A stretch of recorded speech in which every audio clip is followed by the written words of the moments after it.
magsaba. Maayong gabi, bisliganon. Naging kapoy na ang mga bisliganon, kaya waman daw kadawat o bugas.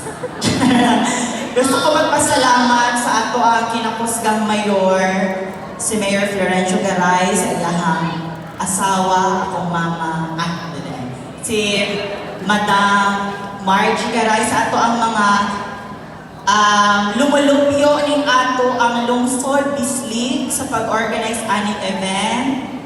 Daghang salamat sa pag-invite. Labaw na sa tanan sa mga major sponsors. Ako ang represent ang Sheer Skincare Philippines, owned by Sir RJ and Miss Sir JR and Miss RJ Lumbatan. Daghang salamat sa pagtunga.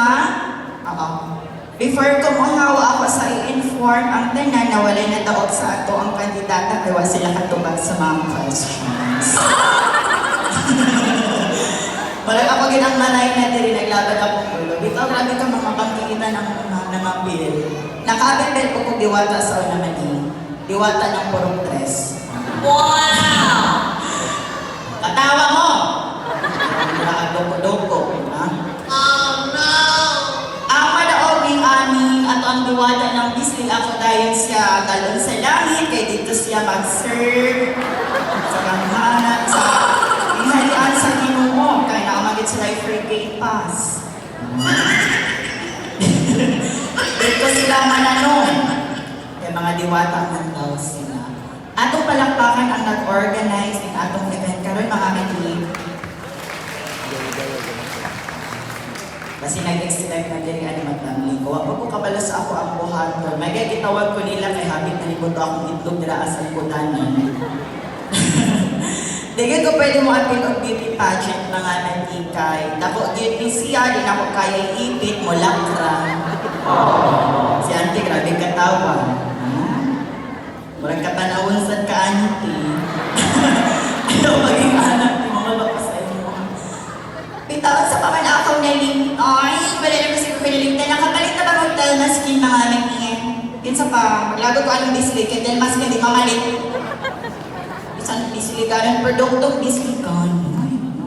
Ako ba yung ginag-isagulan o tubig, dagat, sa Bislig Bridge? Ang grabe ko na ka-effective ang ito ang sabon. Atong palakpakan ng mga judges. Naimaho na mo nagutol kaina na nag-report sa ako mama. Hi, Sir Bon. Ay, Science and Productions. Hi, Sir. Si Miss IR, nag-atang mga pangkita ng mga judges. Naglagot ko na wala ko charge. Bitaw. Mga naman siguro ako ang gusto isolti diri. Wala na akong ipabalo. Sa umaabot na eleksyon at tangininyo ako ang tangalan kay ako modagan isip mayor sa to ang takbayan. Lumabas. Dili ko modagan. Mutuwad ra ko dito sa Bislig Bridge. Dito na ko magpaabot kay dito madawang finishing line. Ang pamilya Garay sa pag-organize sa grabe ka peaceful na event atong palakpakan mga mali. Diba, mumuagay mo sa ako, mo agad yung first time na grabe ka bongga nga atong diwata ng Bislig. Correct. Tinood? Correct. Oo. Grabe ka ang transformation sa ato ang lungsod. Grabe. O, kuya, anong dili amang ka pa din yung? Kani si Kuya, kailangan ka magulaw-lato-lato yan, no? Nagkadoon si Kuya, dili anak ka yan. Ano po ang kaya? Niyanay ka diri akit, candidate number 2 ako itong igsuon. Paglagot ko, nagiligat, napakita na diri at tubangan sa kuan. Mga tao. Kinsa man itong ikatawa dito sa layo. Ay atong pasalamatan ang mga security guards, kapulisanin, atong dapayan, atong palakpakan. Pakpak, sir, libre na ba yung pag-ani? Pakpak! Atong palakpakan ang nagpilit sa mga sa mga kalo dito, dito sa sana pagpilit mo, naglipong ko. Palakpakan na ito, mga nagpilit na kanali! Yawa! Atong palakpakan ang nanguha kay Bermuda sa Malitong para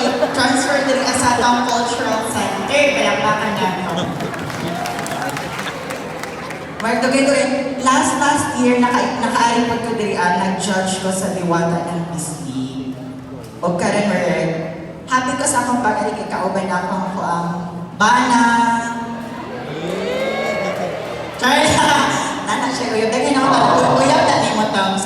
Dili na ako uyab. Siya nga ko ang ambassador sa Tauma Skin. Wow! Siya po na ako ang one and only scholar. Nasa scholarship. Ay, kamo ha. Kanin si Talma gagawin maka-hard pa ito. Mga gwapo dila sa Disney City. Dili kayo nag-inood na ngayon. No? Na ako dili alam para magpasalamat. Huma naman siguro, nakalibang na ang candidate number 4. Ipasakabay ako ninyo kay kalibangon daw, naglagot ko. Murag ako yung gihil mo dili ang katawanan. Murag kung may bayan dili ka. Labor of love, anything for the city of Bislig and the Bisliganos. Palagpakan niyo. Pero ganahan sad ko na ipatip sa mayor, asa kadira mayor. Asa si Sir, asa si mayor? Isa kita ng ingay. O na kasi magpa-electric fan. Bitaw ng aircon na ang city of Bislig. Electric fan ko ng bitaw. Pero grabe, aircon na ito ang cultural center mga mali. Atong palakpakan. Pagpag mo kanil, amot-amot bayad na parang ibayad sa aircon. Pakpak! Pakpak ka ng taxpayers. Yes. Kaya kung dili ko tungod sa ato, wala yung ano na event. Kaya kanina, nag-simplify man isa ito ang oneness as a community. Nagtinabangay ta, di ba? Ako dapat ang diwata, manuwa ko ipaabil. Ako yung dapat ang maraynaan. Okay na, nakalibang na! Okay. Once again, thank you so much, Bisliganon, sa pag-at... Uy! Ako din shout out ang ako ang si Ma'am Sulapas, ang principal na ko sa high school. Madam! Lalaki pa ko sa una daw, no? Karoon na, anak ko'y bilat. Taon na ko. Pwede na ko mabuntisan sa iyong anak. Ang salat, nakailan pa ka sa ako, ama. Ako to yung gidukol sa una. Gagawin ko sa iyo, no? Nakakasaka sa namin, ha? Ito, magpasalamat mo na ako. Dili akay tagatawag extension sa inyong kinabuhi. Dagan na kayo nakita na marang sumusunod sa mga musaka na. Palayo lang kita sa mga tapok-tapok, area 8, kung sa panihan. Palayo na. Palayo mo muna kay mga kahit magkulog, inandit ang uliog sa'yo sa ilahang palay. Ikat! Ay lang. Bitaw, mag-amping ta sa ato ang kaugalingon kay dili tanan kontrolado sa ato ang gobyerno. Kung isip kita mga lumulupyo kung kahit tagulog, isa dun sa pa mga implementar dirihan ng mga kalihukan palisiya, kanya kita mga kahit magtagulog, pusilan kita. Ayaw din mo pagay kahit all, okay? Atong ampingan, ang ato ang mga kaugalingon, isip, membro sa ato ang komunidad, di ba madam? Kay kita ang tinuod ng Bisliganon, ang Bisliganon man kay masinagtanon, matinabangon, yamopod si kuya, itabang dahil kani, pag-anibili. Dahil kayo ng contribute. Duramang kanihan ni. Si Inday Ligaya, siya nakatabang. Siya dapat ang muyang mo ato.